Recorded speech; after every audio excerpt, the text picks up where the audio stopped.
स्वागत है आपको मेरे YouTube चैनल में। और आज मैं यहाँ पे श्री साईं सच्चरित्र अध्याय 10 का वाचन करूंगी, जिसका शीर्षक है श्री साईं बाबा का रहन सहन, शयन पटिया, शिरडी में निवास, उनके उपदेश, उनकी विलयशीलता, नानावली, सुगम पथ। तो पहले प्रेम से बोलिए ओम साईं राम। श्री साईं बाबा का सदा ही प्रेम पूर्वक स्मरण करो, क्योंकि वे सदैव दूसरों के कल्याणार्थ तत्पर तथा आत्मलीन रहते थे। उनका स्मरण करना ही जीवन और मृत्यु की पहेली हल करना है।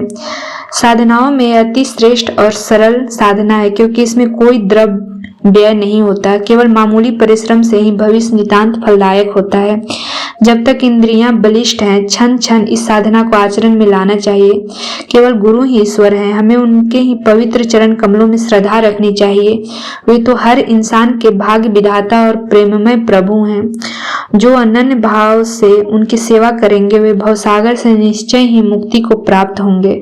न्याय अथवा मीमांसा या दर्शन शास्त्र पढ़ने की भी कोई आवश्यकता नहीं है। जिस प्रकार नदी या समुद्र पार करते समय नाविक पर विश्वास रखते हैं, उसी प्रकार का विश्वास हमें भवसागर से पार होने के लिए सद्गुरु पर करना चाहिए।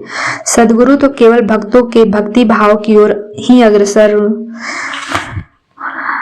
देखकर उन्हें ज्ञान और परमानंद की प्राप्ति करा देते हैं। गत अध्याय में बाबा की भिक्षावृत्ति, भक्तों के अनुभव तथा अन्य विषयों का वर्णन किया गया है। अब पाठकगण सुने कि श्री साईं बाबा किस प्रकार रहते, शयन करते और भिक्षा प्रदान करते थे। बाबा की विचित्र बिस्तर। पहले हम यह देखेंगे कि बाबा किस प्रकार शयन करते थे। श्री नाना साहेब डिंगले एक 4 हाथ लंबा और 1 हथेली चौड़ा लकड़ी का तख्ता श्री साईं बाबा के शयन हेतु लाए। तख्ता कहीं नीचे रखकर उस पर सोते, ऐसा न कर बाबा ने पुरानी चिंदियों से मस्जिद की बल्ली से उसे झूले के समान बांधकर उस पर शयन करना प्रारंभ कर दिया। चिंदियों के बिल्कुल पतले और कमजोर होने के कारण लोगों को उसका झूला बनाना एक पहेली सा बन गया। चिंदियों तो केवल तख्ते का भी भार सहन न कर सकती थी, फिर भी वे बाबा के शरीर का भार किस प्रकार सहन कर सकेंगे। जिस प्रकार भी हो, यह तो राम ही जाने, परंतु यह तो बाबा की एक लीला थी जो फटी चिंदियां तक थे और बाबा का भार संभाल रही थी। बाबा को तख्ते पर बैठे या शयन करते हुए देखना देवताओं को भी दुर्लभ दृश्य था। सब आश्चर्यचकित थे कि बाबा किस प्रकार तख्ते पर चढ़ते होंगे और किस प्रकार नीचे उतरते होंगे। कौतूहल बस लोग इसे रहस्योद्घाटन के हेतु दृष्टि लगाए रहते थे, परंतु ये समझने में कोई भी सफल न हो सका और इस रहस्य को जानने के लिए भीड़ उत्तरोत्तर बढ़ने लगी। इस कारण बाबा ने एक दिन तख्ता तोड़कर बाहर फेंक दिया। यद्यपि बाबा को अष्ट सिद्धियां प्राप्त थी, परंतु उन्होंने कभी भी उनका प्रयोग नहीं किया, न कभी उसकी इच्छा ही हुई। तो वे स्वतः ही स्वाभाविक रूप से पूर्णता प्राप्त होने के कारण उनके पास आ गई थी।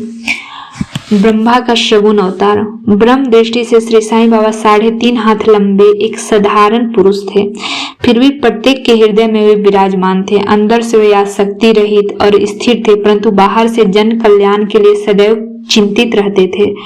अंदर वे संपूर्ण रूप से निस्वार्थी थे। भक्तों के निमित्त उनके हृदय में परम शांति विराजमान थी, परंतु बाहर से संसार में उलझे हुए दिखलाई पड़ते थे। वे कभी प्रेम दृष्टि से देखते तो कभी पत्थर मारते, कभी गालियां देते और कभी हृदय से लगाते थे। वे गंभीर, शांत और सहनशील थे, सदा दृढ़ और आत्मलीन रहते थे और अपने भक्तों को सदैव उचित ध्यान रखते थे। वे सदा एक आसन पर ही विराजमान थे। वे कभी यात्रा को नहीं निकले। उनका दंड एक छोटी सी लकड़ी थी, जिसे वे सदैव पास संभाल कर रखते थे। विचार शून्य होने के कारण वे शांत थे। उन्होंने कांचन और कीर्ति की कभी चिंता नहीं की और सदा ही भिक्षावृत्ति द्वारा निर्वाह करते रहे। उनका जीवन ही इस प्रकार था। अल्लाह मालिक सदैव उनके होठों पर रहता था। उनका भक्तों पर विशेष और अटूट प्रेम था। वे आत्मज्ञान की खान और परम दिव्य स्वरूप थे। श्री साईं बाबा का दिव्य स्वरूप इस तरह का था। एक अपरिमित, अनंत, सत्य और अपरिवर्तनशील सिद्धांत, जिसके अंतर्गत यह सारा विश्व है, श्री साईं बाबा में आविर्भूत हुआ था। यह अमूल्य निधि केवल सत्वगुण संपन्न और भाग्यशाली भक्तों को ही प्राप्त हुई, जिन्होंने श्री साईं बाबा को केवल मनुष्य या समान पुरुष समझा या समझते थे। वे यथार्थ या भागे थे या हैं। श्री साईं बाबा के माता पिता और उनकी जन्म तिथि का ठीक ठीक पता लगा पाना किसी ने नहीं किया। और तो भी उनके शिरडी में निवास के द्वारा इसका अनुमान लगाया जा सकता है। जब पहले पहल बाबा शिरडी में आए थे तो उस समय उनकी आयु केवल 16 वर्ष थी। वे शिरडी में 3 वर्ष तक रहने के बाद फिर कुछ समय के लिए अंतर ध्यान हो गए। कुछ काल के उपरांत वे औरंगाबाद के समीप निजाम स्टेट में प्रकट हुए और चांद पाटिल की बारात के साथ पुनः शिरडी पधारे। उस समय उनकी आयु 20 वर्ष थी। उन्होंने लगातार 60 वर्षों तक शिरडी में निवास किया और सन 1918 में महासमाधि ग्रहण की। इस तथ्य के आधार पर हम कह सकते हैं कि उनकी जन्म तिथि 1838 के लगभग थी। बाबा का ध्येय और उपदेश 17वीं शताब्दी यानी कि 1681 में संत रामदास प्रकट हुए और उन्होंने यवनों से गायों ब्राह्मणों की रक्षा करने का कार्य सफलतापूर्वक किया। परंतु 2 शताब्दियों के व्यतीत हो जाने के बाद हिंदू और मुसलमानों में वैमनस्य बढ़ गया। इसे दूर करने के लिए श्री साईं बाबा प्रकट हुए। उनका सभी के लिए यही उपदेश था कि राम जो हिंदुओं के भगवान है और रहीम जो मुसलमानों के खुदा है, एक ही हैं, उनमें किंचित मात्र भी भेद नहीं है। फिर तुम उनके अनुयायी क्यों पृथक पृथक रहकर परस्पर झगड़ते हो? अज्ञानी बालकों, दोनों जातियां एकता का ध्येय प्राप्त करो। कलह और विवाद व्यर्थ है, इसीलिए न झगड़ो और न परस्पर प्राण घातक ही बनो। सदैव अपने हित और कल्याण का विचार करो। श्री हरि तुम्हारी रक्षा अवश्य करेंगे। योग, वैराग्य, तप, ज्ञान आदि ईश्वर के समीप पहुंचने के मार्ग हैं। तुम्हारी कोई कितनी भी निंदा क्यों न करे, तुम उसका प्रतिकार न करो। यदि कोई शुभ कर्म करने की इच्छा है तो सदैव दूसरों की भलाई करो। संक्षेप में यही श्री साईं बाबा का उपदेश है और कि उपर्युक्त कथा अनुसार आचरण करने से भौतिक और तथा आध्यात्मिक दोनों ही क्षेत्रों में तुम्हारी प्रगति होगी। सच्चिदानंद सदगुरु श्री साईनाथ महाराज। गुरु तो अनेक हैं। कुछ गुरु ऐसे हैं जो द्वार द्वार हाथ में बीना और करताल लिए अपनी धार्मिकता का प्रदर्शन करते फिरते हैं। वे शिष्यों के कानों में मंत्र फूंकते हैं, उनकी संपत्ति का शोषण करते हैं। वे ईश्वर भक्ति तथा धार्मिकता का केवल ढोंग ही रचते हैं। वे वस्तुतः अपवित्र और अधार्मिक होते हैं। श्री साईं बाबा ने धार्मिक निष्ठा प्रदर्शित करने का विचार भी कभी मन में नहीं किया। दैहिक बुद्धि उन्हें किंचित मात्र भी छू न गई, परंतु उनमें भक्तों के लिए असीम प्रेम था। गुरु 2 प्रकार के होते हैं, नियत और अनियत। अनियत गुरु के आदेशों से अपने में उत्तम गुणों का विकास होता है, चित्त की शुद्धि होकर विवेक की वृद्धि होती है। वे भक्ति पथ पर लगा देते हैं, परंतु नियत गुरु की संगति मात्र से द्वैत बुद्धि का ह्रास शीघ्र हो जाता है। गुरु और भी अनेक प्रकार के होते हैं जो भिन्न भिन्न प्रकार के सांसारिक शिक्षाएं प्रदान करते हैं। यथार्थ में जो हमें आत्मस्थित बनाकर इस भवसागर से पार उतार दे वही सदगुरु हैं। श्री साईं बाबा उस कोटि के सदगुरु हैं जिनकी महानता अवर्णनीय है। जो भक्त बाबा के दर्शनार्थ आते उनके प्रश्न करने के पूर्व ही बाबा उनके समस्त जीवन की त्रिकालिक घटनाओं का पूरा विवरण कह देते थे। वे कभी संशयग्रस्त नहीं हुए। देहधारी होकर भी उन्हें देह की किंचित मात्र आसक्ति न थी। देह तो उनके लिए केवल एक आवरण मात्र था, यथार्थ में तो वे नित्य मुक्त थे। वे शिरडी वासी धन्य हैं जिन्होंने साईं बाबा की ईश्वर रूप में उपासना की। सोते जागते, खाते पीते, बाड़े या खेत तथा घर में अन्य कार्य करते हुए लोग सदैव उनका स्मरण तथा गुणगान करते थे। साईं बाबा को ईश्वर मानते थे। शिरडी की नारियों के प्रेम की माधुरी को तो कहना ही क्या, वे बिल्कुल भोली भाली थीं। उनका पवित्र प्रेम उन्हें ग्रामीण भाषा में भजन रचने की सदैव प्रेरणा देता रहता था। यद्यपि वे शिक्षित न थी तो भी उनके सरल भजनों में वास्तविक काव्य की झलक थी। यह कोई विद्वता न थी वरन उनका सच्चा प्रेम ही इस प्रकार की कविता का प्रेरक था। कविता तो सच्चे प्रेम का प्रकट स्वरूप ही है जिसमें चतुर श्रोतागण ही यथार्थ दर्शन तथा रसिकता का अनुभव करते हैं। बाबा की विनयशीलता। ऐसा कहते हैं कि भगवान में 6 प्रकार के विशेष गुण होते हैं। यह था कीर्ति, श्री, वैराग्य, ज्ञान, ऐश्वर्य, उदारता। श्री साईं बाबा में भी ये सब गुण विद्यमान थे। उन्होंने भक्तों की इच्छा पूर्ति के लिए निमित्त ही सगुण अवतार धारण किया था। उनकी कृपा बड़ी ही विचित्र थी। भक्तों हेतु वे अपने श्रीमुख से ऐसे वचन कहते उनमें से यहाँ पर एक रोचक नमूना दिया जाता है। बाबा अति विनम्रता से इस प्रकार बोलते हैं, दासानुदास मैं तुम्हारा ऋणी हूँ। कैसी विनम्रता है। यद्यपि बाह्य दृष्टि से बाबा विषय पदार्थों को उपयोग वो करते हुए प्रतीत होते, परंतु उनमें किंचित मात्र भी उनकी गंध न थी और न ही उपभोग का ज्ञान था। वे खाते अवश्य थे, परंतु उनकी जीवा का कोई स्वाद न था। वे नेत्रों से देखते थे, परंतु उस दृश्य में कोई रुचि नहीं थी। काम के संबंध में वे हनुमान सदृश अखंड ब्रह्मचारी थे। उन्हें किसी पदार्थ में आसक्ति न थी। वे शुद्ध चैतन्य स्वरूप थे, जहाँ समस्त इच्छाएं, अहंकार और अन्य चेष्टाएं विश्राम पाती थी। संक्षेप में वे निस्वार्थ, मुक्त और पूर्ण ब्रह्म थे। इस कथन को समझने के हेतु एक रोचक कथा का उदाहरण यहाँ दिया जाता है। नानावली।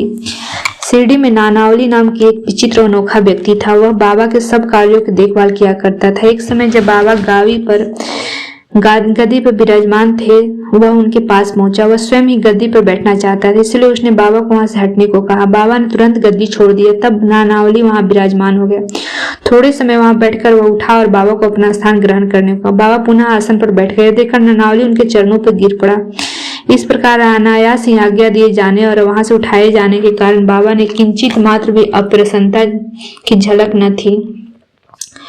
सुगम पथ संतों की कथाओं का श्रवण और उनका समागम। यद्यपि ब्रह्म दृष्टि से श्री साईं बाबा का आचरण समान पुरुषों के सदृश ही था, परंतु उनके कार्यों से उनकी असाधारण बुद्धिमत्ता और चतुराई स्पष्ट ही प्रतीत होती थी। उनके समस्त कर्म भक्तों की भलाई के निमित्त ही होते थे। उन्होंने कभी न भी अपने भक्तों को किसी आसन या प्राणायाम के नियमों अथवा किसी उपासना का आदेश कभी नहीं दिया और न उनके कानों में कोई मंत्र ही फूका। उनका तो सभी के लिए यही कहना था, चातुर्य त्याग कर सदैव साईं साईं स्मरण करो। इस प्रकार आचरण करने से समस्त बंधन छूट जाएंगे, तुम्हें मुक्ति प्राप्त हो जाएगी। मन का कार्य विचार करना है। बिना विचार किए वह एक क्षण भी नहीं रह सकता। यदि तुम उसे किसी विषय में लगा दोगे तो वह उसी का चिंतन करने लगा। यदि उसे गुरु को अर्पण कर दोगे तो वह गुरु के संबंध में ही चिंतन करता रहेगा। यदि आप लोग बहुत ध्यान पूर्वक साईं की महानता और श्रेष्ठता श्रवण कर चुके हैं, एक कथाएं सांसारिक भय को निर्मूल कर आध्यात्मिक पथ पर आरूढ़ करती है। इसीलिए इन कथाओं का हमेशा श्रवण और मनन करो और आचरण में भी लाओ। सांसारिक कार्यों में लगे रहने पर भी अपना चित्त साईं उनकी कथाओं में लगाए रहो, तब तो यह निश्चित है कि वे कृपा अवश्य करेंगे। यह मार्ग अति सरल होने पर भी क्या कारण है कि सब कोई उसका अवलंबन नहीं करते? कारण केवल यह है कि इसके कृपा के अभाववश लोगों में संत कथाएं श्रवण करने की रुचि उत्पन्न नहीं होती है। ईश्वर की कृपा से ही प्रत्येक कार्य सुचारू और सुंदर ढंग से चलता है। संतों की कथा का श्रवण ही संत समागम सदृश है। संत सानिध्य का महत्व अति महान है। उससे दैहिक बुद्धि, अहंकार और जन्म मृत्यु के चक्र से मुक्ति हो जाती है। हृदय की समस्त ग्रंथियां खुल जाती हैं और ईश्वर से मिलन हो जाता है। जो चैतन्य घन स्वरूप है, विश्व से निश्चय ही विरक्ति बढ़ती है तथा दुखों और सुखों में स्थिर रहने की शक्ति प्राप्त हो जाती है और आध्यात्मिक उन्नति सुलभ हो जाती है।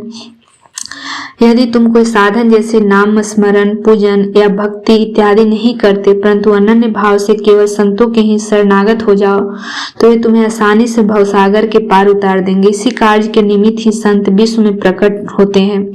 पवित्र नदियां गंगा, यमुना, गोदावरी, कृष्णा, कावेरी आदि जो संसार के समस्त पापों को धो देती है, वे भी सदैव इच्छा करती हैं कि कोई महात्मा अपने चरण स्पर्श से हमें पावन करे। ऐसा संतों का प्रभाव है। गत जन्मों के शुभ कर्मों के फलस्वरूप ही श्री साईं चरणों की प्राप्ति संभव है। मैं श्री साईं के मोह विनाशक चरणों का ध्यान कर यह अध्याय समाप्त करता हूँ। उनका स्वरूप कितना सुंदर और मनोहर है। मस्जिद के किनारे पर खड़े हुए वे सब भक्तों को उनके कल्याणार्थ उदी वितरण किया करते थे, जो इस विश्व के मिथ्या मानकर सदा आत्मानंद में निमग्न रहते थे। ऐसे सच्चिदानंद श्री साईं महाराज के चरण कमलों में मेरा बार बार नमस्कार है। ओम साईं राम।